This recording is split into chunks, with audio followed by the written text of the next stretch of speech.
would pass by, look at me, and was like, well, this kid looks like Maverick.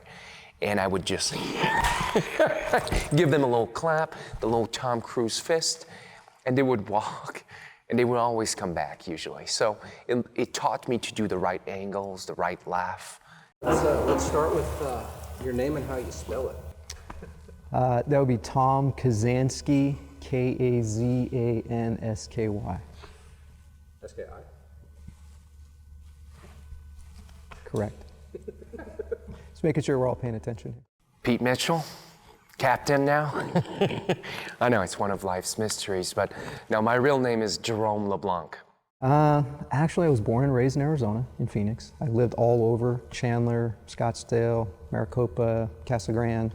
I went to ASU. I graduated from Arizona State University, did my BS in finance, and opened up an insurance agency. 18 years now I've been doing that, and it's been good. I'm from Quebec City originally. Okay. Which explains the very Maverick-like accent. Yes, yeah, it's now take their breath away, right? You need that little je ne sais quoi. And we got French. So Foreign communications, as we say. I was told once that if you help enough people get what they want in life, you'll get what you want in life. And so for me, when I met Jerome and I started doing this, it was like, it just was a perfect fit for me, you know? And all I had to do was just style my hair a little bit and buy the Ray-Bans and start collecting the gear, and here we are. About 15 years ago, I transferred from University of Montreal to go to UCLA to finish my degree in architecture. Got on campus in the first semester, you know, I'm studying, and every day I kind of get the looks and like, well, you look like the kid in Risky Business. Okay, I mean, I look like Tom Cruise. What could I do with that? Halloween 2009, I put the Maverick outfit, and I went to West Hollywood. People like freaked out. I've seen Hollywood Boulevard. I'll go out there and see, you know, what the outcome gives. And I would just pose for $1, $5, depending on whatever they would offer. And it was fun. And so I practiced the act being on the street for 4 years. So I decided to street perform in front of the USS Midway Museum in the Seaport Village. I was the only character there, which was very different in Hollywood, but it worked well. Within 2 weeks, I would say the team of the Midway walked by and said, listen, we're doing a lot of corporate events on board. Would you be interested in joining? So I would be there, go on stage, say a few lines, you know, you guys are here because you're in the top 1%, best of the best, the elite. So I always start like this usually. And then I would do meet and greet, take pictures with all the guests. And it was unbelievable how it was contagious. People would just keep taking photos.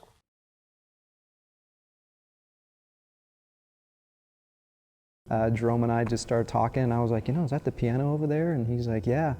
I was like, huh, we should go sit down and recreate the scene from the movies. Too much love got a man insane.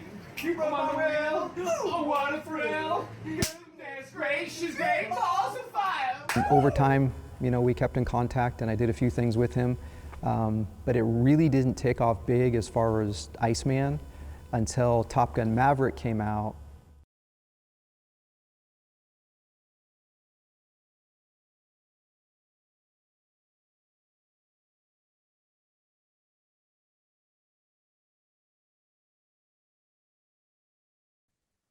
Opening scene. That's the first thing that, so as a photographer, that opening scene with the light catching the jets and the colors and the music, I got goosebumps already. And I think there were a lot of movies that were made in the mid-'80s that sort of champion the American military, or individual movies like First Blood 2, Rambo. I remember coming out of that just like, God damn, I'm an American. It does everything that, you know, commercial 3-act blockbuster American cinema is designed to do. It's hero driven. It delivers in terms of spectacle, in terms of star power. It's just adult enough to be titillating for teenagers which are of course the core audience for it. Yeah, you're just transported instantly to I suppose like a dream of coolness, right? You know, you're either cool because you're on that boat, or cool because you're in the squadron, cool because you fly Tomcats, or cool because you're Tom Cruise's mate. You know, you're just in that moment in so many different ways. So there's a lot of camp in Top Gun. There's a lot of ways that you can read Top Gun tongue in cheek and still enjoy, you know, the spectacle and the, you know, the viscerality or the physicality of that film. And so you can watch it knowingly, and even you can even sort of hate watch it and still love it. When they give the Medal of Honor, the award letter that accompanies that, describing the action that somebody takes, a lot of times it's somebody that's doing something that was maybe a little bit outside the bounds of what they were supposed to do. Like, you land this helicopter now, and the pilot says, no, I'm going back for my guys. And they wind up getting the Medal of Honor. So I think Maverick sort of encompasses a lot of that. And then you also have Iceman, who is very by the book. We're going to do it this way. This is how we're going to do it safely. This is how we're going to do it effectively. We're going to follow the tactics to the letter. And, you know, he ends up, you know, both Maverick and Iceman at the end of the movie kind of save the day. So I think that's sort of kind of cool how those two imperatives merge.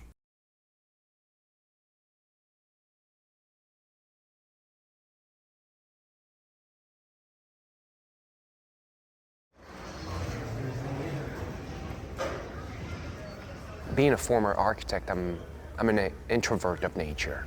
I love being in a room, drawing by myself. So being out there was really getting myself out of my comfort zone, I would say. It wasn't easy. And, but the glasses really helps, hiding kind of like the eyes and the soul behind the character. Over the years, I kind of like battled that introvert, you know, characteristic. And I became very comfortable with myself through this persona of Maverick. But it was always Jerome playing Maverick with the lines from the movie, like an actor does. It almost feels like just something I just fell right into. You know, if you have the personality and if you love being around a lot of people and you can just, you know, comb your hair a little bit and make it work. We've all seen the movie, we all know the lines.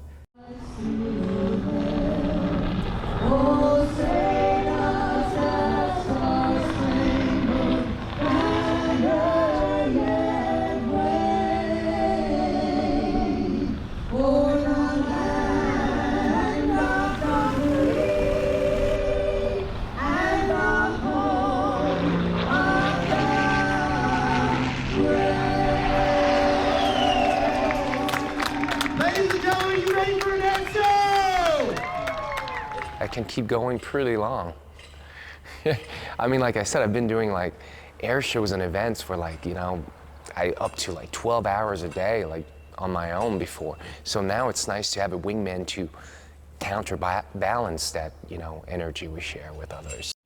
How's it going, man? How you, Warren? How you doing? You Hey, all right? Mitchell. Yeah. Good deal, good deal. Oh, I can't see, but there's. Get in here. Yeah, I took several. You're wonderful. You know, I've been doing corporate events for a long time. I'm going to reach out to trade shows and conventions to change it up. In the aviation world, we call it pushing the envelope, and that's what I see him doing. And us coming together is pushing it in a way that the public has never seen. And so it's every day, literally when I wake up, it's like something amazing happens. I see him doing something, I watch him on his social media, and I don't know, how many emails a day do you get, people asking you for bookings? For requests between like 3 to almost 10 a day of new corporate events or trade shows. We give our best to everything that we do, and we try to engage as many people as we can. We try not to let a long line, you know, stay that way. We try to take care of as many people as we can because, you know, we truly want everybody to have the best experience. You do TikToks? Iceman, yeah. Yeah, so you can say, hey, Iceman, which flavor you got? Yeah, do it. Let me go out there. Hold on. Hey. I thought you were more vanilla. Yes. Let's do it. Not that kind of ice. You know, it's been from the very beginning. It's just been so positive, you know. And I watch him grow. and the things he's taught me, you know, because I'm used to being a people person anyway, but I see him do things where I'm like, man, wow, you know, and he's brought my, you know, I want to call it mentorship because that's what it has been to a different level. Thumbs up like you're a fighter pilot. I never thought that I would walk out into a whole air show and have everybody want to take pictures of me and him. How's it going? Great. You know, and just having the whole thing blow up like this. And so it's just one of those things where you just keep going and it just keeps getting better. Oh yeah. Mess up this much. I got it. You'll be flying your cargo plane for rubber duck shit out of Hong Kong. You know that. Autograph, yeah. Yeah, no, Jeff. Hey, come on. Come on, Jeff. Come on. Thank you. Amy, where's your hands? When I studied like acting and scripts, you dissect the script and all characters' stake is to find that love, you know, that lack of love, and that's your motive. Good morning. So I hear Tuesday they're going to put a little stress on you. You know, as fighter pilots, we go through a lot of stress, but all I can tell you is just be calm, be cool about it, be collected, and you'll get through this and you'll be all right. Thank you. Appreciate that. And when you get that, you know, recognition with what we do and staying humble about it, it brings you that, okay, wow, you have that self-love amplified. And if you put it the right way, Mind if we snuggle? I think it makes you grow because it opens you up to remove those blocks. You think you can make this a full-time thing? No. My business is what I do, but I enjoy doing this, and I'll do it as much as I can. You know, I live by myself, and so I have all the time to do this. So I literally enjoy doing this with my weekends. Is Maverick a long-term play? I mean, I think I'm gonna go as far as I can. You know, I always told my wife, like, let me know as soon as, like, you see that, like, you know, I've aged enough that I don't look like the character. Because I've worked with several impersonators over the years, you know, in Hollywood, Vegas, and all this, where, you know, there's so much makeup, and, like, you're like, whoa, on pictures you look like the person, but in person you don't. And I don't want to make a fool of myself. But I'll go as far as I can, because right now, let me tell you, John, my ego is writing checks my body can't cash. Yeah.